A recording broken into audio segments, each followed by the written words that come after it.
ಚಿಕ್ಕಮಗಳೂರು ಮತ್ತು ಹಾಸನದ ಮಲೆನಾಡು ಭಾಗದಲ್ಲಿ ಕೂಡ ಭಾರೀ ಮಳೆ ಆಗ್ತಾ ಇದೆ. ಶೃಂಗೇರಿಯ ತಾಲೂಕಿನ 2ನೇ ದಿನದ ಮಳೆಗೆ ತುಂಗಾ ನದಿ ಅಪಾಯದ ಮಟ್ಟ ಮೀರಿ ಹರಿತಾ ಇದೆ. ನೆರೆ ಭೀತಿಯಲ್ಲಿ ತುಂಗಾ ನದಿ ಜಲಾನಯನ ಪ್ರದೇಶ ಇದ್ದು ಡ್ರೋನ್ನಲ್ಲಿ ದೃಶ್ಯಗಳು ಅದ್ಭುತವಾಗಿ ಸೆರೆಯಾಗಿವೆ. ಹುಲುಗಾರು ಬೈಲ್ ಗ್ರಾಮದ ಬಳಿ ಬೃಹತ್ ಮರ ರಸ್ತೆಗೆ ಬಿದ್ದಿದ್ದು ಸಿರಿಮನೆ ಫಾಲ್ಸ್ಗೆ ಹೋಗುವ ರಸ್ತೆ ಬಂದಾಗಿದೆ. ಗಂಟೆಗಟ್ಟಲೆ ವಾಹನ ಸವಾರರು ಪರದಾಡಿದ್ದಾರೆ. ಪಶ್ಚಿಮ ಘಟ್ಟಗಳ ತಪ್ಪಲಿನ ಮಳೆ ಅಬ್ಬರಕ್ಕೆ ದತ್ತಪೀಠ ರಸ್ತೆಯಲ್ಲಿ ಭಾರೀ ಪ್ರಮಾಣದ ಭೂಕುಸಿತವಾಗಿದ್ದು ಚಂದ್ರದ್ರೋಣ ಪರ್ವತಗಳ ಸಾಲಿನಲ್ಲಿ ದೊಡ್ಡ ಪ್ರಮಾಣದಲ್ಲಿ ಕುಸಿದು ಬಿದ್ದಿದೆ. ಕಾಂಕ್ರೀಟ್ ತಡೆಗೋಡೆ ಮೇಲೆಗೆ ಸುಮಾರು 70 ಅಡಿ ಎತ್ತರದಿಂದ ಮಣ್ಣು ಕುಸಿದಿದೆ. ಜೆಸಿಬಿ ಯಂತ್ರದ ಮೂಲಕ ಮಣ್ಣು ತೆರವುಗೊಳಿಸುವ ಕಾರ್ಯಾಚರಣೆ ನಡೆದಿದೆ. ಮತ್ತಷ್ಟು ಕಡೆ ಗುಡ್ಡ ಕುಸಿಯುವ ಆತಂಕ. ತಾತ್ಕಾಲಿಕ ಸಂಚಾರ ನಿಷೇಧಕ್ಕೆ ಸ್ಥಳೀಯರು ಆಗ್ರಹಿಸಿದ್ದಾರೆ. ಕೊಪ್ಪ ತಾಲೂಕಿನ ಕೊಗ್ರೆ ಮೆಣಸಿನಹಾಡ್ಯ ಗ್ರಾಮದಲ್ಲಿ ಸೇತುವೆ ಮೇಲೆ ನೀರು ಹರಿದಿದ್ದು ಸಂಪರ್ಕ ಕಡಿತವಾಗಿದೆ. ಆದರೂ ಕೆಲವರು ಕಾರು ಬೈಕ್ ಓಡಿಸಿ ದುಸ್ಸಾಹಸ ಮಾಡಿದ್ದಾರೆ. ಹಾಸನದ ಮಲೆನಾಡು ಭಾಗದಲ್ಲಿ ವರುಣನ ಅಬ್ಬರ ಮುಂದುವರೆದಿದೆ. ಹಳ್ಳಕೊಳ್ಳಗಳು ತುಂಬಿದ್ದು ವಾಹನ ಸಂಚಾರ ಜನಜೀವನ ಅಸ್ತವ್ಯಸ್ತಗೊಂಡಿದೆ. ಸಕಲೇಶಪುರ ಭಾಗದಲ್ಲಿ ಧಾರಾಕಾರ ಮಳೆಯಾಗಿದ್ದು ಎಡಕುಮಾರಿ ಶಿರುವಾಗಿಲು ಬಳಿ ರೈಲ್ವೆ ಹಳಿ ಮೇಲೆ ಭೂಕುಸಿತವಾಗಿದೆ. ಮಂಗಳೂರಿನಿಂದ ಬೆಂಗಳೂರಿಗೆ ತೆರಳುವ ಎಲ್ಲ ರೈಲುಗಳ ಸಂಚಾರ ಬಂದಾಗಿದ್ದು ಸುಬ್ರಹ್ಮಣ್ಯ ಪುತ್ತೂರು ರೈಲ್ವೆ ನಿಲ್ದಾಣಗಳಲ್ಲಿ ರೈಲುಗಳು ನಿಂತಿವೆ. ಹಾಗಾಗಿ ಪ್ರಯಾಣಿಕರು ಪರದಾಡ್ತಾ ಇದ್ದಾರೆ. ಇನ್ನು ಪೊಲೀಸ್ ಕಾನ್ಸ್ಟೇಬಲ್ ಪರೀಕ್ಷೆಗೆ ಸಿಲುಕಿದ್ದ ಅಭ್ಯರ್ಥಿಗಳಿಗೆ ರೈಲ್ವೆ ಇಲಾಖೆ ಹಣ ವಾಪಸ್ ಕೊಟ್ಟು ಬಸ್ ವ್ಯವಸ್ಥೆ ಮಾಡಿತು. ಹಾಗಾಗಿ ಸುಬ್ರಹ್ಮಣ್ಯ ರೈಲ್ವೆ ನಿಲ್ದಾಣದಲ್ಲಿ ಭಾರೀ ನೂಕುನುಗ್ಗಲು ಇತ್ತು. ಹುಬ್ಬಳ್ಳಿಯಿಂದ ಮಂಗಳೂರಿಗೆ 11 ವರ್ಷದ ಒಳಗಿನ ಚೆಸ್ ಚಾಂಪಿಯನ್ಗೆ ಪೋಷಕರ ಜೊತೆ ತೆರಳುತ್ತಾ ಇದ್ದ ಆದ್ಯ ಸಿಕ್ಕಾಕೊಂಡು ಬೇಸರ ವ್ಯಕ್ತಪಡಿಸಿದರು. ಇನ್ನು ಗುಡ್ಡ ಕುಸಿತದ ಸ್ಥಳದಲ್ಲಿ ನಡೀತಾ ಇರುವ ತೆರವು ಕಾರ್ಯಾಚರಣೆ ವೇಳೆಯೇ ರೈಲ್ವೆ ಹಳಿ ಮೇಲೆ ಪದೇ ಪದೇ ಮಣ್ಣು ಕುಸಿದಿದೆ. ಇನ್ನು ತುಂಗಾ ಡ್ಯಾಂನಿಂದ 80,000ಕ್ಕೂ ಹೆಚ್ಚು ಕ್ಯೂಸೆಕ್ ನೀರು ಹೊರಬಿದ್ದಿದ್ದು ದಾವಣಗೆರೆ ಜಿಲ್ಲೆ ಮೂಲಕ ಹಾದು ಹೋಗುವ ತುಂಗಭದ್ರಾ ನದಿ ಮೈದುಂಬಿ ಹರಿತಾ ಇದೆ. ನದಿ ಪಾತ್ರದಲ್ಲಿ ನೀರು ರಭಸವಾಗಿ ಹರಿತಾ ಇದ್ದು ಸ್ವಲ್ಪ ಯಾಮಾರಿದ್ರೂ ಅಪಾಯ ಕಟ್ಟಿಟ್ಟು ಬುತ್ತಿ. ಕೆಲವರಂತೂ ನದಿಗೆ ಇಳಿದು ಹುಚ್ಚಾಟ ಮಾಡಿದ್ದಾರೆ. ಹೀಗಿದ್ದರೂ ಪೊಲೀಸ್ ಸಿಬ್ಬಂದಿಗಳನ್ನಾಗಲಿ ಅಥವಾ ನಗರ ಪಾಲಿಕೆ ಸಿಬ್ಬಂದಿಗಳನ್ನು ನಿಯೋಜನೆ ಮಾಡಿಲ್ಲ ಅಂತ ಸಾರ್ವಜನಿಕರು ಆಕ್ರೋಶ ಹೊರಹಾಕ್ತಾ ಇದ್ದಾರೆ. ನಾವು ಬಿಟ್ಟಿದ್ದು 11 ಗಂಟೆಗೆ ಹುಬ್ಳಿಯಿಂದ. ಇದು ಚೆಸ್ ಚಾಂಪಿಯನು ಮಂಗಳೂರಲ್ಲಿದೆ. ಅಂಡರ್-11 ಇದು ಓಪನ್ ಇದು ಗರ್ಲ್ಸ್ ಚಾಂಪಿಯನು. ಆಲ್ಟರ್ನೇಟ್ ಮಾಡಬೇಕು ಮತ್ತು ಏನೋ ಮಾಡಿಲ್ಲ ಇವರು ಇಲಾಖೆಯವರು ಏನೋ ಮಾಡಲಿ. ನಾವು ಅದೇ ಬೇರೆ ವ್ಯವಸ್ಥೆ ಮಾಡ್ತಾಯಿದ್ದೀವಿ. ಸಾಂಪ್ರದಾಯಿಕ ರೆಸಿಪಿ ಮತ್ತಷ್ಟು ಬೇಕೆನಿಸುವ ರುಚಿ. ಕೋಡುಬಳೆ ಅಂದರೆ ಅಡುಕಲೆ. ಇನ್ನು ಮಹಾರಾಷ್ಟ್ರದ ಘಟ್ಟ ಪ್ರದೇಶಗಳಲ್ಲಿ ಮಳೆಯ ಅಬ್ಬರ ಜೋರಾಗಿದ್ದು ಬೆಳಗಾವಿ ಭಾಗದ ಕೃಷ್ಣಾ, ದೂದಗಂಗಾ, ವೇದಗಂಗಾ, ಹಿರಣ್ಯಕೇಶಿ, ಘಟಪ್ರಭಾ ನದಿಗಳ ನೀರಿನ ಮಟ್ಟದಲ್ಲಿ ಗಣನೀಯ ಏರಿಕೆ ಆಗಿದೆ. ಅಬ್ಬರದ ಮಳೆ ಹಾಗೂ ಜಲಾಶಯಗಳಿಂದ ನೀರು ಬಿಡುಗಡೆ ಹಿನ್ನೆಲೆಯಲ್ಲಿ ಕೃಷ್ಣಾ ನದಿ ತೀರದಲ್ಲಿ ಪ್ರವಾಹದ ಆತಂಕ ಎದುರಾಗಿದೆ. ಮಹಾರಾಷ್ಟ್ರದ ಸತಾರಾ ಜಿಲ್ಲೆಯಲ್ಲಿರುವ ಕೊಯ್ನಾ ಜಲಾಶಯದಿಂದ ಕೃಷ್ಣಾ ನದಿಗೆ 34,000 ಕ್ಯೂಸೆಕ್ ನೀರನ್ನು ಬಿಡುಗಡೆ ಮಾಡಲಾಗಿದೆ. ಕೊಯ್ನಾ ಜಲಾಶಯಕ್ಕೆ 49,000 ಕ್ಯೂಸೆಕ್ ನೀರು ಒಳಹರಿವು ಹಿನ್ನೆಲೆಯಲ್ಲಿ ಹೆಚ್ಚಿನ ಪ್ರಮಾಣದ ನೀರನ್ನು ಹೊರಗೆ ಬಿಡಲಾಗಿದೆ. 105 ಟಿಎಂಸಿ ಸಾಮರ್ಥ್ಯದ ಕೊಯ್ನಾ ಜಲಾಶಯ 91 ಟಿಎಂಸಿ ಭರ್ತಿಯಾಗಿದೆ. ಜೊತೆಗೆ ಮಹಾರಾಷ್ಟ್ರದ ರಾಧಾನಗರಿ, ಪಾಟಗಾಂವ್, ಧೂಮ ಜಲಾಶಯಗಳಿಂದಲೂ ನೀರು ಬಿಡುಗಡೆ ಮಾಡಲಾಗಿದ್ದು ಕೃಷ್ಣಾ ನದಿಗೆ 1,25,000 ಕ್ಯೂಸೆಕ್ ನೀರು ಒಳಹರಿವು ದಾಖಲಾಗಿದೆ. ಪ್ರವಾಹ ಪರಿಸ್ಥಿತಿ ನಿರ್ಮಾಣ ಆಗಿದೆ. ಇನ್ನು ಬೆಳಗಾವಿ ಜಿಲ್ಲೆ ಕಿತ್ತೂರು ತಾಲೂಕಿನ ಹುಣಸಿಕಟ್ಟಿ ಗ್ರಾಮದಲ್ಲಿ ಮಲಪ್ರಭಾ ನದಿಗೆ ಕಿತ್ತೂರು ಶಾಸಕ ಬಾಬಾ ಸಾಹೇಬ್ ಪಾಟೀಲ್ ಪತ್ನಿ ಸಮೇತ ಬಾಗಿನ ಅರ್ಪಿಸಿದ್ದಾರೆ. ಬೆಳಗಾವಿ ಜಿಲ್ಲೆ ಯರಗಟ್ಟಿ, ಕೊಡ್ಲಿವಾಡ, ಮುಗುಳಿಹಾಳ, ಗೋಕಾಕ್ ತಾಲೂಕಿನ ಕೌಜಲಗಿ ಗ್ರಾಮದ ಘಟಪ್ರಭಾ ಬಲದಂಡೆ ಕಾಲುವೆಗೆ ಸಚಿವ ಸತೀಶ್ ಜಾರಕಿಹೊಳಿ ಭೇಟಿ ನೀಡಿ ಪರಿಸ್ಥಿತಿಯನ್ನು ಅವಲೋಕಿಸಿದ್ದಾರೆ. ಮಹಾರಾಷ್ಟ್ರದ ಪಶ್ಚಿಮ ಘಟ್ಟ ಪ್ರದೇಶಗಳಲ್ಲಿ ಮತ್ತೆ ಮಳೆ ಅಬ್ಬರ ಆರಂಭವಾಗಿದೆ. ಈ ಹಿನ್ನೆಲೆಯಲ್ಲಿ ಕೃಷ್ಣಾ, ದೂದಗಂಗಾ, ವೇದಗಂಗಾ, ಹಿರಣ್ಯಕೇಶಿ ಹಾಗೂ ಘಟಪ್ರಭಾ ನದಿಗಳ ನೀರಿನ ಮಟ್ಟದಲ್ಲಿ ಗಣನೀಯ ಏರಿಕೆ ಆಗಿರುವಂಥದ್ದು. ಜೊತೆಗೆ ಏನು ಮಹಾರಾಷ್ಟ್ರದ ಜಲಾಶಯಗಳು ಬಹುತೇಕ ಭರ್ತಿಯಾಗಿರುವ ಹಿನ್ನೆಲೆಯಲ್ಲಿ ಅಪಾರ ಪ್ರಮಾಣದ ನೀರನ್ನು ಜಲಾಶಯಗಳಿಂದ ಹೊರಬಿಡಲಾಗ್ತಾ ಇದೆ. ಹೀಗಾಗಿ ಕ್ಷಣಕ್ಕೂ ಕೂಡ ನದಿಗಳ ನೀರಿನ ಮಟ್ಟ ಏರಿಕೆ ಆಗ್ತಾ ಇದೆ. ಪ್ರಮುಖವಾಗಿ ಮಹಾರಾಷ್ಟ್ರದ ಸಾತಾರಾ ಜಿಲ್ಲೆಯಲ್ಲಿರುವ ಕೊಯ್ನಾ ಜಲಾಶಯ ಈಗಾಗಲೇ ಬಹುತೇಕ ಭರ್ತಿಯಾಗಿರುವಂಥದ್ದು. 105 ಟಿಎಂಸಿ ಸಾಮರ್ಥ್ಯದ ಜಲಾಶಯ 91 ಟಿಎಂಸಿಗಳಷ್ಟು ಭರ್ತಿಯಾಗಿದೆ. ಈ ಹಿನ್ನೆಲೆಯಲ್ಲಿ ಕೃಷ್ಣಾ ನದಿಗೆ ಜಲಾಶಯದಿಂದ 35,000 ಕ್ಯೂಸೆಕ್ಗಳಷ್ಟು ನೀರನ್ನು ಹೊರಬಿಡಲಾಗ್ತಾ ಇದೆ. ಜೊತೆಗೆ ಏನು ಮಹಾರಾಷ್ಟ್ರದ ರಾಧಾನಗರಿ, ಪಾಟಗಾಂವ್, ಧೂಮ್ ಸೇರಿದಂತೆ ಬಹುತೇಕ ಜಲಾಶಯಗಳು ಭರ್ತಿಯಾಗಿರುವ ಕಾರಣ ಆ ನೀರನ್ನು ಕೂಡ ಕೃಷ್ಣಾ ನದಿಗೆ ಹರಿದು ಬರಲಾಗ್ತಾ ಇದೆ. ಈಗಾಗಲೇ ಕೃಷ್ಣಾ ನದಿಗೆ 1,22,000 ಕ್ಯೂಸೆಕ್ಗಳಷ್ಟು ನೀರು ಹರಿದು ಬರ್ತಾ ಇದೆ. ಏನು ಕೊಯ್ನಾ ಜಲಾಶಯದ ನೀರನ್ನು ಹರಿಬಿಡಲಾಗಿದೆ. ಅದು ಏನು ಬೆಳಗಾವಿ ಜಿಲ್ಲೆಗೆ ಬಂದು ತಲುಪಲು ಇನ್ನೂ 2 ದಿನ ಬೇಕು. ಇನ್ನು 2 ದಿನಗಳ ನಂತರ ನೀರಿನ ಮಟ್ಟ ಗಣನೀಯ ಏರಿಕೆ ಆಗುವ ಸಾಧ್ಯತೆ ಇದೆ.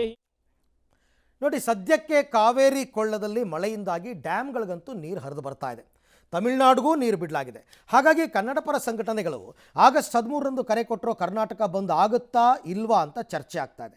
ಇವತ್ತು ಸರ್ವಪಕ್ಷ ಸಭೆ ಬಳಿಕ ಮಾತನಾಡಿದ ಸಿಎಂ ಡಿ ಕೆ ಶಿವಕುಮಾರ್, ಬಂದ್ ಮಾಡೋದು ಬೇಡ, ಪ್ರಯೋಜನ ಇಲ್ಲ, ಸಂಘಟನೆಗಳ ಜೊತೆ ಮಾತಾಡ್ತೀನಿ ಅಂತ ಹೇಳಿದರು.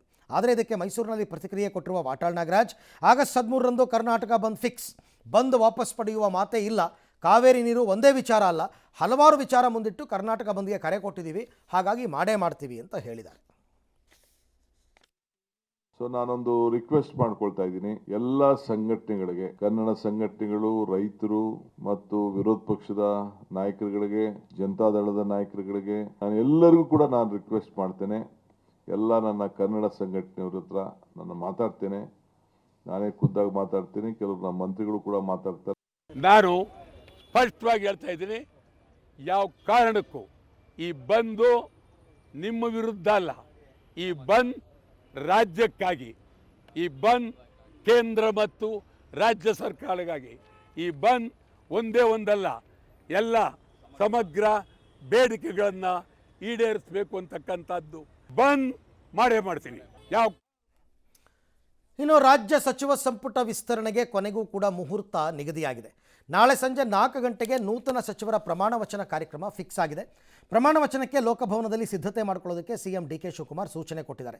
ನಾಳೆ ಬೆಳಗ್ಗೆ 10 ಗಂಟೆ ನೂತನ ಸಚಿವರ ಪಟ್ಟಿ ಸಿಎಂ ಡಿ.ಕೆ.ಶಿ ಕೈ ಸೇರಲಿದ್ದು, ನಾಳೆ 18ಕ್ಕೂ ಹೆಚ್ಚು ಸಚಿವರು ಪ್ರಮಾಣ ವಚನ ಸ್ವೀಕರಿಸುವ ಸಾಧ್ಯತೆ ಇದೆ. ಸಿಎಂ ಡಿ.ಕೆ. ಶಿವಕುಮಾರ್ ಮಾಜಿ ಸಿಎಂ ಸಿದ್ದರಾಮಯ್ಯ, ಕೆಪಿಸಿಸಿ ಅಧ್ಯಕ್ಷರ ಜೊತೆ 1-to-1 ಮಾತುಕತೆಯನ್ನು ರಾಹುಲ್ ಗಾಂಧಿ ನಡೆಸಿದರು. ಪ್ರತಿಯೊಬ್ಬರ ಬಳಿ ಹೆಸರು ಕೇಳಿ ರಾಹುಲ್ ಗಾಂಧಿ ಶಾಕ್ ಕೊಟ್ಟಿದ್ದಾರೆ. ನಮ್ಮ ಬಳಿಯೂ ರಿಪೋರ್ಟ್ ಇದೆ, ನೋಡ್ತೀವಿ ಅಂತ ಹೇಳಿದ್ದಾರೆ. ಇನ್ನು ಈ ಬಗ್ಗೆ ಸಿಎಂ ಡಿ.ಕೆ.ಶಿ ಅವರನ್ನ ಪ್ರಶ್ನೆ ಮಾಡಿದ್ದಕ್ಕೆ ಗವರ್ನರ್ ಆನ್ ದಿ ವೇ ಅಂತ ಹೇಳಿ ನಸುನಕ್ಕಿದ್ದಾರೆ. ಅಲ್ಲದೆ ನಿಮಗೆ ಹೇಳಿಯೇ ಪ್ರಮಾಣ ವಚನ ಮಾಡೋದು ಅಂತ ತಿಳಿಸಿದ್ದಾರೆ. ಇನ್ನು ಸಂಪುಟ ವಿಸ್ತರಣೆಯಲ್ಲಿ ತಮ್ಮ ಆಪ್ತರಿಗೆ ಸಚಿವಗಿರಿ ಕೊಡಿಸೋದಕ್ಕೆ ಸಿಎಂ ಡಿ.ಕೆ.ಶಿ, ಸಿದ್ದರಾಮಯ್ಯ, ಹರಿಪ್ರಸಾದ್ ಎಲ್ಲಿಲ್ಲದ ಸರ್ಕಸ್ ಮಾಡಿದ್ರು. ಆದರೆ ಇದಕ್ಕೆ ರಾಹುಲ್ ಗಾಂಧಿ ಶಾಕ್ ಕೊಟ್ಟಿದ್ದಾರೆ. ಅವ್ರ ಕೋಟ ಇವ್ರ ಕೋಟ ಅಂತೆಲ್ಲ ಏನಿಲ್ಲ, ಓನ್ಲಿ ಎಲೆಕ್ಷನ್ ಕೋಟ ಅಷ್ಟೇ ಅನ್ನೋ ಸಂದೇಶವನ್ನು ರಾಹುಲ್ ಗಾಂಧಿ ನೀಡಿದ್ದಾರೆ. ಹಲವರು 5-6 ಸರ್ತಿ ಗೆದ್ದಿದ್ರೆ ಏನಂತೆ, ನಮ್ಮ ಟಾರ್ಗೆಟು 2028-29 ಎಲೆಕ್ಷನ್ ಅಷ್ಟೇ ಅನ್ನೋ ಮುಖಾಂತರ ಹೊಸ ಮುಖಗಳು ಬೇಕು ಅಂತ ರಾಹುಲ್ ಶಾಕ್ ಕೊಟ್ಟಿದ್ದಾರೆ. ಕೆ.ಸಿ. ವೇಣುಗೋಪಾಲ್ ತರುವ ಪಟ್ಟಿಯಲ್ಲಿ ಮಾಸ್ಟರ್ ಸ್ಟ್ರೋಕ್ ಕೊಡುವ ಸಾಧ್ಯತೆ ಇದೆ. ಕೆ.ಸಿ. ವೇಣುಗೋಪಾಲ್ ಅವರು ನಾಳೆ ಬರೋ ಸಾಧ್ಯತೆ ಇದೆ. ಈಗಾಗಲೇ ಹೈಕಮಾಂಡ್ಗೆ ಸಿದ್ದರಾಮಯ್ಯ, ಡಿ.ಕೆ.ಶಿ ಪಟ್ಟಿಯನ್ನು ಇಬ್ಬರು ಕೂಡ ನೀಡಿದ್ದಾರೆ. ಅವ್ರು ಬಂದ ಮೇಲೆ ಯಾರ್ಯಾರು ಇನ್ ಅಂತ ಗೊತ್ತಾಗುತ್ತೆ. Governor is already on his way. High command ಕಳಿಸಿದೆಯಾ ಸರ್ ಸಚಿವರಾಗೋ ಲಿಸ್ಟ್? ನಿಮ್ಮನ್ನ ತಪ್ಪಿಸಿ ಎಕ್ಸ್ಪೆನ್ಷನ್ ಮಾಡಲ್ಲ. ಅಭಿವೃದ್ಧಿ ಹೊಂದಿದ ಭಾರತ ನಿರ್ಮಾಣಕ್ಕೆ ಯುವ ಜನತೆ ಮಾದಕ ವ್ಯಸನದಿಂದ ದೂರ ಇರೋದು ಅತ್ಯಗತ್ಯ ಅಂತ ಪ್ರಧಾನಿ ಮೋದಿ ಅವರು ಹೇಳಿದ್ದಾರೆ. ವಿಡಿಯೋ ಕಾನ್ಫರೆನ್ಸ್ ಮೂಲಕ ವಿಕಸಿತ ಭಾರತ ಸಂಕಲ್ಪ ಅಭಿಯಾನಕ್ಕಾಗಿ ನಶಾಮುಕ್ತ ಯುವ ಕಾರ್ಯಕ್ರಮಕ್ಕೆ ಚಾಲನೆ ಮಾಡಿದರು. ಬಳಿಕ ಮಾತನಾಡಿ, ಇದು ಕೇವಲ ಒಬ್ಬ ವ್ಯಕ್ತಿಗಷ್ಟೇ ಸಂಬಂಧಪಟ್ಟಿದ್ದಲ್ಲ, ಒಂದು ಕುಟುಂಬ, ಸಮಾಜಾನ ಮತ್ತು ಇಡೀ ರಾಷ್ಟ್ರಕ್ಕಾಗಿ ನಡೀತಿರೋ ಅಭಿಯಾನ. ಆರೋಗ್ಯವಂತ, ಆತ್ಮವಿಶ್ವಾಸದಿಂದ ಕೂಡಿದ ಹಾಗೂ ಮಾದಕ ವ್ಯಸನದಿಂದ ಮುಕ್ತರಾಗಿರುವ ಯುವಜನತೆ ವಿಕಸಿತ ಭಾರತದ ಕನಸನ್ನು ನನಸಾಗುತ್ತೆ. ಮಾದಕ ವ್ಯಸನದ ವಿರುದ್ಧದ ಹೋರಾಟವನ್ನು ಒಬ್ಬ ವ್ಯಕ್ತಿ ಮಾತ್ರ ಗೆಲ್ಲೋದಕ್ಕೆ ಸಾಧ್ಯ ಇಲ್ಲ, ಸಮಾಜ ಒಟ್ಟಾಗಿ ಕೈ ಜೋಡಿಸಿದಾಗ ಮಾತ್ರ ಬದಲಾವಣೆ ಸಾಧ್ಯ. ಮುಂದಿನ 100 ವಾರಗಳ ಕಾಲ ದೇಶಾದ್ಯಂತ ಈ ಜಾಗೃತಿ ಅಭಿಯಾನ ಮಾಡ್ತೀವಿ. ಈ ಅಭಿಯಾನವನ್ನು ಮೊದಲು ಕಾಶಿಯಲ್ಲಿ ಪ್ರಾಯೋಗಿಕವಾಗಿ ಆರಂಭ ಮಾಡಲಾಗಿತ್ತು. ಈಗ ಅದು ರಾಷ್ಟ್ರವ್ಯಾಪಿ ಚಳುವಳಿಯಾಗಿ ಬೆಳೀತಾ ಇದೆ.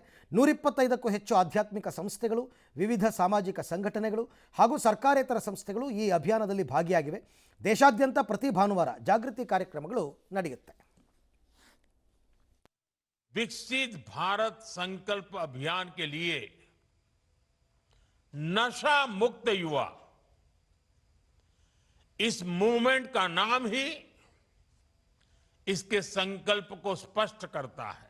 क्योंकि आज जब देश ने विकसित भारत का लक्ष्य तय किया है, तो इसके लिए आवश्यक है देश का युवा तन से स्वस्थ हो. ಇನ್ನು ಕೆಪಿಎಸ್ಸಿ ಅಕ್ರಮದ ಆರೋಪದ ನಡುವೆನೂ ಪೊಲೀಸ್ ಪೇದೆಗಳ ನೇಮಕ ಪರೀಕ್ಷೆ ಇವತ್ತು ಯಶಸ್ವಿಯಾಗಿ ನಡೀತು. 3991 ಪೊಲೀಸ್ ಕಾನ್ಸ್ಟೇಬಲ್ಗಳ ಹುದ್ದೆಗಾಗಿ ಭರ್ತಿ 4.5 ಲಕ್ಷ ಅಭ್ಯರ್ಥಿಗಳು ಅರ್ಜಿ ಸಲ್ಲಿಸಿದರು. ಬೆಂಗಳೂರು ಸೇರಿ ಹಲವು ಪರೀಕ್ಷಾ ಕೇಂದ್ರಗಳಲ್ಲಿ ಪೊಲೀಸರ ಬಿಗಿ ಬಂದೋಬಸ್ತ್ ನಡುವೆ ಪರೀಕ್ಷೆ ಬರೆದಿದ್ದಾರೆ. ಅಭ್ಯರ್ಥಿಗಳಿಗೆ ಬಯೋಮೆಟ್ರಿಕ್ ತಪಾಸಣೆ ಮಾಡಲಾಯಿತು. ಎಲೆಕ್ಟ್ರಿಕ್ ಉಪಕರಣಗಳನ್ನು ಬಳಸಿ ನಕಲು ಮಾಡದಂತೆ ಜಾಮರ್ ಅಳವಡಿಸಿ ಇಂಟರ್ನೆಟ್ ಸೇವೆ ಸ್ಥಗಿತ ಮಾಡಲಾಗಿತ್ತು. ಅಲ್ಲದೆ ಕರ್ನಾಟಕ ಪರೀಕ್ಷಾ ಪ್ರಾಧಿಕಾರ ಕೇಂದ್ರ ಕಚೇರಿಯಲ್ಲಿ ಮಾನಿಟರಿಂಗ್ ಸೆಂಟರ್ ಓಪನ್ ಮಾಡಲಾಗಿತ್ತು. ಬೆಂಗಳೂರು, ಕಲಬುರಗಿ ಸೇರಿದಂತೆ ಸೂಕ್ಷ್ಮ ಪರೀಕ್ಷಾ ಕೇಂದ್ರಗಳ ಮೇಲೆ ನಿಗಾ ವಹಿಸಲಾಗಿತ್ತು.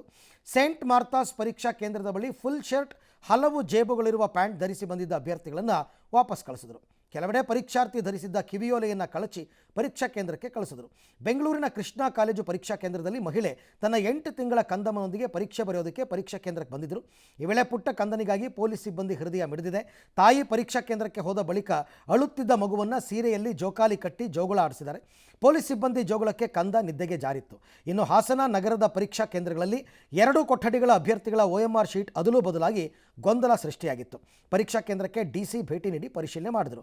ಇನ್ನು ಬಾಗಲಕೋಟೆಯಲ್ಲಿ ವಿದ್ಯಾರ್ಥಿಗಳ ಬೆಲ್ಟ್ ಬಿಚ್ಚಿಸಿ ಪರೀಕ್ಷಾ ಕೇಂದ್ರಕ್ಕೆ ಕಳಿಸಿದ ಪ್ರಸಂಗ ಕೂಡ ನಡೆದಿದೆ. ಇನ್ನು ಇಂಡೋನೇಷ್ಯಾದ ಮಧುರಾ ದ್ವೀಪದ ಕರಾವಳಿಯಲ್ಲಿ ಇವತ್ತು ಬೆಳಗ್ಗೆ ಭೀಕರ ಹಡಗು ಅಗ್ನಿ ಅವಘಡ ಸಂಭವಿಸಿದ್ದು ಕನಿಷ್ಠ 5 ಜನ ಸಾವನ್ನಪ್ಪಿದ್ದಾರೆ. ಮೃತರಲ್ಲಿ ಒಬ್ಬ ಗರ್ಭಿಣಿ ಮಹಿಳೆ ಕೂಡ ಸೇರಿದ್ದಾರೆ. 41 ಜನರು ನಾಪತ್ತೆಯಾಗಿದ್ದು ರಕ್ಷಣಾ ಕಾರ್ಯಾಚರಣೆ ನಡೀತಾ ಇದೆ. ಹಡಗಿನಲ್ಲಿ ಕನಿಷ್ಠ 271 ಜನರಿದ್ರು ಅಂತ ಹೇಳಲಾಗ್ತಾ ಇದೆ. ಸುರಬಯಾದಿಂದ ಮಕಸ್ಸರ್ಗೆ ಪ್ರಯಾಣಿಸ್ತಾ ಇದ್ದ ಹಡಗಿನ ಮೇಲ್ಭಾಗದಲ್ಲಿ ಇದ್ದಕ್ಕಿದ್ದಂತೆ ಬೆಂಕಿ ಕಾಣಿಸ್ಕೊಂಡ್ಬಿಟ್ಟಿದೆ. ಪ್ರಯಾಣಿಕರು ಪ್ರಾಣ ಉಳಿಸಿಕೊಳ್ಳೋದಕ್ಕೆ ಸಮುದ್ರಕ್ಕೆ ಜಿಗಿದಿದ್ದಾರೆ. ಇಂಡೋನೇಷ್ಯಾದಲ್ಲಿ 17,000ಕ್ಕೂ ಹೆಚ್ಚು ದ್ವೀಪಗಳಿರೋದ್ರಿಂದ ಸಂಚಾರಕ್ಕೆ ಹಡಗುಗಳನ್ನೇ ಹೆಚ್ಚಾಗಿ ಅವಲಂಬಿಸಲಾಗಿದೆ. ಇನ್ನು 2026ರ ಕಾಮನ್ವೆಲ್ತ್ ಗೇಮ್ಸ್ನಲ್ಲಿ ಭಾರತದ ಕ್ರೀಡಾಪಟುಗಳು ಪದಕಗಳ ಭರ್ಜರಿ ಬೇಟೆಯಾಡಿದ್ದಾರೆ. ಭಾನುವಾರವಾದ ಇವತ್ತು ಯಾವುದೇ ಪದಕಗಳು ಬಂದಿಲ್ಲವಾದರೂ ನಿನ್ನೆ ಒಂದೇ ದಿನ 16 ಪದಕಗಳನ್ನು ತಮ್ಮದಾಗಿಸಿಕೊಂಡಿದ್ದಾರೆ. ಬಾಕ್ಸಿಂಗ್ ರಿಂಗ್ನಲ್ಲಿ ಭಾರತೀಯ ಪಟುಗಳು ಅಭೂತಪೂರ್ವ ಪ್ರದರ್ಶನ ನೀಡಿದ್ದಾರೆ. ಇದರೊಂದಿಗೆ ಭಾರತ ಪದಕ ಪಟ್ಟಿಯಲ್ಲಿ 4ನೇ ಸ್ಥಾನಕ್ಕೆ ಜಿಗಿದಿದೆ. ಕುಸ್ತಿ, ಬ್ಯಾಡ್ಮಿಂಟನ್, ಹಾಕಿಯಂತಹ ಪ್ರಮುಖ ಕ್ರೀಡೆಗಳನ್ನು ಈ ಬಾರಿಯ ಕೂಟದಿಂದ ಕೈಬಿಡಲಾಗಿದ್ದರೂ ಭಾರತೀಯ ಕ್ರೀಡಾಪಟುಗಳ ಸಾಧನೆಗೆ ಯಾವುದೇ ಅಡ್ಡಿಯಾಗಿಲ್ಲ. ಪ್ರಸ್ತುತ ಭಾರತದ ಖಾತೆಯಲ್ಲಿ 13 ಚಿನ್ನ, 17 ಬೆಳ್ಳಿ ಹಾಗೂ 9 ಕಂಚಿನ ಪದಕಗಳು ಸೇರಿದಂತೆ ಒಟ್ಟು 39 ಪದಕಗಳಿವೆ. ಇನ್ನು ಕ್ರೀಡಾಪಟುಗಳ ಸಾಧನೆಗೆ ಪ್ರಧಾನಿ ಮೋದಿ ಕೂಡ ಅಭಿನಂದನೆಯನ್ನು ತಿಳಿಸಿದ್ದಾರೆ. ಭಾರತದ ಪದಕಗಳ ಬೇಟೆ ಈ ರೀತಿ ಇದೆ. ಒಟ್ಟು ಈಗ ಭಾರತಕ್ಕೆ ದೊರಕಿರ್ತಕ್ಕಂಥದ್ದು 13 ಚಿನ್ನ, 17 ಬೆಳ್ಳಿ, 9 ಕಂಚು, ಒಟ್ಟು 39 ಪದಕಗಳು. ಪದಕಗಳ ಪಟ್ಟಿಯಲ್ಲಿ ಈಗ ಭಾರತ 4ನೇ ಸ್ಥಾನದಲ್ಲಿ ಇದೆ. ಕಾಮನ್ವೆಲ್ತ್ ಕ್ರೀಡಾಕೂಟ ಮುಗಿಯುವಷ್ಟೊತ್ತಿಗೆ ಅದು ಯಾವ ಸ್ಥಾನಕ್ಕೆ ಜಿಗಿತಾರೆ, ಮತ್ತೊಂದು ಸ್ಥಾನ ಮೇಲಕ್ಕೆ ಹೋಗ್ತಾರಾ ಅಂತಕ್ಕಂಥದ್ದನ್ನು ಕಾದು ನೋಡೋಣ. ಓಕೆ, ಇನ್ನು ಮಧ್ಯಪ್ರಾಚ್ಯದ ಹಲವು ರಾಷ್ಟ್ರಗಳ ಮನವಿಯ ಮೇರೆಗೆ ಡೊನಾಲ್ಡ್ ಟ್ರಂಪ್ ಕೊನೆ ಕ್ಷಣದಲ್ಲಿ ಇರಾನ್ ಮೇಲೆ ನಡೆಯಬೇಕಿದ್ದ ಭೀಕರ ದಾಳಿಯನ್ನು ರದ್ದುಗೊಳಿಸಿದ್ದಾರೆ. ಜೊತೆಗೆ ಒಪ್ಪಂದಕ್ಕೆ ಬಾರದೇ ಇದ್ದರೆ ಭಾರೀ ದಾಳಿ ನಡೆಸುವುದಾಗಿ ಎಚ್ಚರಿಕೆ ನೀಡಿದ್ದಾರೆ. ಅಮೆರಿಕದ ಸೇನಾ ಶಕ್ತಿ 2ನೇ ಮಹಾಯುದ್ಧದ ನಂತರ ಕಾಣದ ಮಟ್ಟಿಗೆ ಸಜ್ಜಾಗಿದೆ. ಅಗತ್ಯ ಇದ್ದರೆ ಇರಾನ್ ವಿರುದ್ಧ ಸಂಪೂರ್ಣ ಶಕ್ತಿ ಬಳಸೋದಕ್ಕೆ ಸಿದ್ಧವಾಗಿದೆ ಅಂತ ಹೇಳಿದ್ದಾರೆ. ಇರಾನ್ ಹಾಗೂ ಕೆಲವು ಮಧ್ಯಪ್ರಾಚ್ಯ ರಾಷ್ಟ್ರಗಳು ದಾಳಿಯನ್ನು ತಾತ್ಕಾಲಿಕವಾಗಿ ಮುಂದೂಡುವಂತೆ ಮನವಿ ಮಾಡಿದ್ರಿಂದ ವಿಶ್ವದ ಹಿತದೃಷ್ಟಿಯಿಂದ ಮತ್ತು ಸಮೃದ್ಧ ಇರಾನ್ ಉಳಿಬೇಕು ಎಂಬ ಉದ್ದೇಶದಿಂದ ದಾಳಿಯನ್ನು ಸದ್ಯಕ್ಕೆ ರದ್ದುಪಡಿಸಲು ತಾವು ಒಪ್ಪಿದ್ದೇವೆ ಅಂತ. ಸಂಘರ್ಷ ಅಂತ್ಯಗೊಳ್ಳಬೇಕಾದರೆ ಇರಾನ್ ಶೀಘ್ರದಲ್ಲೇ ಒಪ್ಪಂದಕ್ಕೆ ಬರಬೇಕು. ಆ ಒಪ್ಪಂದದಲ್ಲಿ ಹಾರ್ಮುಜ್ ಜಲಸಂಧಿಯನ್ನು ತಕ್ಷಣ ಸಂಪೂರ್ಣವಾಗಿ ತೆರೆಯೋದು ಮತ್ತು ಇರಾನ್ನ ಅಣು ಬೆದರಿಕೆಗೆ ಅಂತ್ಯ ಹಾಡೋದು ಕಡ್ಡಾಯ ಷರತ್ತುಗಳಾಗಿವೆ ಅಂತ ಹೇಳಿದ್ದಾರೆ. ಇನ್ನು ಈ ಬದ್ಧತೆಯಲ್ಲಿ ಇಸ್ರೇಲ್ ಕೂಡ ನಮ್ಮೊಂದಿಗಿದೆ. ಎಲ್ಲರೂ ಕೆಲಸ ಆರಂಭಿಸಿ ಒಪ್ಪಂದವನ್ನು ಶೀಘ್ರದಲ್ಲೇ ಪೂರ್ಣಗೊಳಿಸಿ ಅಂತ ಡೊನಾಲ್ಡ್ ಟ್ರಂಪ್ ಕರೆ ಕೊಟ್ಟಿದ್ದಾರೆ. ಓಕೆ, ನೋಡೋಣ ಈ ಥರ ಎಷ್ಟು ಸರ್ತಿ ಹೇಳಿದಾರೋ ಏನು ಕತೆನೋ. ಈಗೇನೋ ತಾತ್ಕಾಲಿಕವಾಗಿ ಅವರು ಹೋರಾಟ ನಾವು ದಾಳಿ ಮಾಡೋದು ನಿಲ್ಲಿಸಿದ್ದೀವಿ ಅಂತ ಹೇಳಿದ್ದಾರೆ. ಬಟ್ ಈ ಥರ ತುಂಬ ಸರ್ತಿ ಯುದ್ಧ ನಡಿಬೇಕಾದರೂ ಹೇಳ್ತಿದ್ರು, ನಾವು ಪೂರ್ಣ ಪ್ರಮಾಣದಲ್ಲಿ ಫೈಟ್ ಮಾಡಿಬಿಡ್ತೀವಿ, ಪೂರ್ಣ ಪ್ರಮಾಣದಲ್ಲಿ ಫೈಟ್ ಮಾಡಿಬಿಡ್ತೀವಿ ಅಂತ. ಪೂರ್ಣ ಪ್ರಮಾಣದ ಫೈಟ್ ಯಾಕೆ ಆಗ್ತಿಲ್ಲ ಗೊತ್ತಿಲ್ಲ. ಇರಾನ್ ಅವರಂತೂ ತಲೆ ಕೆಡಿಸ್ಕೋತಾ ಇಲ್ಲ. ಹೋರ್ಮುಜ್ ಬಗ್ಗೆನೂ ಅವ್ರು ಯಾವುದೇ ದೊಡ್ಡ ಒಂದು ಇದಕ್ಕೆ ಬಂದಿಲ್ಲ, ತೀರ್ಮಾನಕ್ಕೆ ಬಂದಿಲ್ಲ ಕಂಪ್ಲೀಟ್ ಅದನ್ನು ತೆರೆಯೋದಕ್ಕೆ ಅಂತಂದ್ಬಿಟ್ಟು. ಹಾಗಾಗಿ ಮುಂದೆ ಏನಾಗುತ್ತೆ ಅಂತಕ್ಕಂಥದ್ದನ್ನು ಕಾದು ನೋಡೋಣ. ಇನ್ನು ದಕ್ಷಿಣ ಪೆರುವಿನ ಪ್ರಸಿದ್ಧ ಪ್ರವಾಸಿ ತಾಣವಾದ ನಾಜ್ಕಾ ಲೈನ್ಸ್ ಬಳಿ ಸಂಭವಿಸಿದ ಭೀಕರ ಪ್ರವಾಸಿ ವಿಮಾನ ಅಪಘಾತದಲ್ಲಿ 11 ವಿದೇಶಿ ಪ್ರವಾಸಿಗರು ಸೇರಿದಂತೆ ಒಟ್ಟು 13 ಮಂದಿ ಸಾವನ್ನಪ್ಪಿದ್ದಾರೆ. ಮೃತರ ಪೈಕಿ 11 ವಿದೇಶಿ ಪ್ರವಾಸಿಗರು ಮತ್ತು ಪೈಲಟ್ ಹಾಗೂ ಕೋ ಪೈಲಟ್ ಸೇರಿದ್ದಾರೆ. ಸ್ಥಳೀಯ ಪ್ರವಾಸಿ ಸಂಸ್ಥೆಯಾದ ಏರೋಡಿಯಾನಾ ಕಂಪನಿಗೆ ಸೇರಿದ ಸೆಸ್ನಾ 208 ಕ್ಯಾರವಾನ್ ವಿಮಾನ ಯುನೆಸ್ಕೋ ವಿಶ್ವ ಪಾರಂಪರಿಕ ತಾಣವಾದ ನಾಜ್ಕಾ ಲೈನ್ಸ್ ಮೇಲೆ ಪ್ರವಾಸಿಗರನ್ನ ಹೊತ್ತು ಹಾರಾಟ ನಡೆಸ್ತಾ ಇದ್ದಾಗ ಈ ದುರಂತ ಸಂಭವಿಸಿದೆ. ವಿಮಾನದಲ್ಲಿದ್ದ ಎಲ್ಲ 13 ಜನರು ಸ್ಥಳದಲ್ಲೇ ಮೃತಪಟ್ಟಿದ್ದಾರೆ ಅಂತ ಅಧಿಕಾರಿಗಳು ಖಚಿತಪಡಿಸಿದ್ದಾರೆ. ನಾಜ್ಕಾ ನಗರದ ಹೊರವಲಯದ ಫ್ಯೂಬ್ಲೋ ವಿಯೇಜೋ ಪ್ರದೇಶದಲ್ಲಿ ವಿಮಾನ ಪತನಗೊಂಡಿದ್ದು, ನೆಲಕ್ಕೆ ಅಪ್ಪಳಿಸಿದ ತಕ್ಷಣ ವಿಮಾನದಲ್ಲಿ ಭಾರೀ ಸ್ಫೋಟ ಸಂಭವಿಸಿ ಬೆಂಕಿ ಹೊತ್ಕೊಂಡಿದೆ. ಅಪಘಾತಕ್ಕೆ ನಿಖರ ಕಾರಣ ಇನ್ನೂ ತಿಳಿದು ಬಂದಿಲ್ಲ. ಆದರೆ ದುರಂತಕ್ಕೂ ಒಂದು ದಿನ ಮುಂಚಿತವಾಗಿ ಆ ಪ್ರದೇಶದಲ್ಲಿ ತೀವ್ರವಾದ ಧೂಳಿನ ಬಿರುಗಾಳಿ ಇತ್ತು ಅಂತ ಅಧಿಕಾರಿಗಳು ಮಾಹಿತಿ ಕೊಟ್ಟಿದ್ದಾರೆ. ಪೆರು ನಾಗರಿಕ ವಿಮಾನಯಾನ ಪ್ರಾಧಿಕಾರ ಘಟನೆಯ ಬಗ್ಗೆ ಉನ್ನತ ಮಟ್ಟದ ತನಿಖೆಗೆ ಆದೇಶಿಸಿದೆ. ಇನ್ನು ಟೀಂ ಇಂಡಿಯಾದ ಸ್ಟಾರ್ ಆಲ್ರೌಂಡರ್ ಹಾರ್ದಿಕ್ ಪಾಂಡ್ಯ ತಮ್ಮ ಗೆಳತಿ ಮಹಿಕಾ ಶರ್ಮಾ ಜೊತೆ ತಿರುಪತಿಗೆ ಭೇಟಿ ನೀಡಿ ವಿಶೇಷ ಪೂಜೆಯನ್ನು ಸಲ್ಲಿಸಿದ್ದಾರೆ. ದೇವಾಲಯದಲ್ಲಿ ಹಾರ್ದಿಕ್ ಪಾಂಡ್ಯ ಮುಡಿ ಕೊಟ್ಟಿರೋದು ಎಲ್ಲರ ಗಮನ ಸೆಳೆದಿದೆ. ಇಬ್ಬರು ಸಾಂಪ್ರದಾಯಿಕ ಬಿಳಿ ಉಡುಪಿನಲ್ಲಿ ದೇವರ ದರ್ಶನವನ್ನು ಪಡೆದಿದ್ದಾರೆ. ಬೆಳಗಿನ ಸುಪ್ರಭಾತ ಸೇವೆಯಲ್ಲಿ ಕೂಡ ಭಾಗವಹಿಸಿ ವೆಂಕಟೇಶ್ವರ ಸ್ವಾಮಿಯ ಆಶೀರ್ವಾದವನ್ನು ಪಡೆದಿದ್ದಾರೆ. ಹಾರ್ದಿಕ್ ಅವರ ಹೊಸ ಲುಕ್ನ ಫೋಟೋ ಮತ್ತು ವಿಡಿಯೋಗಳು ಸೋಷಿಯಲ್ ಮೀಡಿಯಾದಲ್ಲಿ ವೈರಲ್ ಆಗಿವೆ. ಕೇಶಮುಂಡನ ಮಾಡಿಸಿದರ ಹರಕೆ ಏನಾದರೂ ಇತ್ತಾ ಅನ್ನೋದು ಈಗ ಅಧಿಕೃತವಾಗಿ ಹೇಳಿಲ್ಲ. ಆದರೆ ತಿರುಮಲದಲ್ಲಿ ಭಕ್ತರು ಹರಕೆಯ ರೂಪದಲ್ಲಿ ಕೂದಲು ಅರ್ಪಿಸುವ ಸಂಪ್ರದಾಯ ಇರೋದರಿಂದ ಅದೇ ಕಾರಣ ಇರಬಹುದು ಅನ್ನೋ ಚರ್ಚೆ ಕೂಡ ನಡೀತಾ ಇದೆ. ಇನ್ನು ಗಾಯದಿಂದ ಚೇತರಿಸಿಕೊಳ್ಳುತ್ತಿರುವ ಹಾರ್ದಿಕ್ ಪಾಂಡ್ಯ ಶೀಘ್ರದಲ್ಲೇ ಮೈದಾನಕ್ಕೆ ಮರಳುವ ಸಾಧ್ಯತೆ ಕೂಡ ಇದೆ. ನೋಡಿ, ಹಾರ್ದಿಕ್ ಪಾಂಡ್ಯ ಗಾಯದಿಂದಾಗಿ ಈಗ ಕೆಲವು ಟೂರ್ನಿಗಳಿಂದ ವಂಚಿತರಾಗಿದ್ದರು. ಅವರು ರಿಕವರಿ ಆಗ್ತಾ ಇದ್ದಾರೆ. ಸದ್ಯದಲ್ಲೇ ಶ್ರೀಲಂಕಾ ಟೂರ್ ಕೂಡ ಇದೆ. ಅದಾದ ನಂತರ ಈ ಮುಂಬರ್ತಕ್ಕಂಥ ಸರಣಿಗಳೆಲ್ಲ ತುಂಬ ಇಂಪಾರ್ಟೆಂಟು. ತುಂಬ ಜನ ಕ್ರಿಕೆಟಿಗರು ಈ ಥರ ದೇವರ ದರ್ಶನ ಪಡಿತಕ್ಕಂಥದ್ದು ಹೊಸದೇನೂ ಅಲ್ಲ. ವಿರಾಟ್ ಕೊಹ್ಲಿ ಆ್ಯಂಡ್ ಅನುಷ್ಕಾ ಶರ್ಮಾ ದೇವಸ್ಥಾನಗಳಿಗೆ ಭೇಟಿ ಕೊಡ್ತಾ ಇರ್ತಾರೆ, ತೆಂಡೂಲ್ಕರ್ ಭೇಟಿ ಕೊಡ್ತಾ ಇರ್ತಾರೆ. ಅದೇ ರೀತಿಯಲ್ಲಿ ಹಾರ್ದಿಕ್ ಪಾಂಡ್ಯ ಕೂಡ ಭೇಟಿ ಕೊಟ್ಟಿದ್ದಾರೆ ತಿರುಪತಿಗೆ. ಆದರೆ ಅವರು ಕೇಶಮುಂಡನ ಮಾಡಿಸ್ಕೊಂಡಿರ್ತಕ್ಕಂಥದ್ದು ಬಹಳ ಆಶ್ಚರ್ಯ. ಅವರಾಗಿದ್ದವರೇ ಹರಕೆ ಕಟ್ಕೊಂಡಿದ್ರಾ ಅಥವಾ ಅಲ್ಲಿ ಬರ್ತಕ್ಕಂಥ ಭಕ್ತಾದಿಗಳನ್ನ ನೋಡಿ ನಾನು ಮಾಡಿಸ್ಕೊತೀನಿ ಅಂದ್ಕೊಂಡ್ರಾ ಗೊತ್ತಿಲ್ಲ. ಒಟ್ಟಾರೆ ಸೋಷಿಯಲ್ ಮೀಡಿಯಾದಲ್ಲಿ ಮಾತ್ರ ಈಗ ಈ ವಿಡಿಯೋಗಳೆಲ್ಲ ಬಹಳ ವೈರಲ್ ಆಗಿದೆ.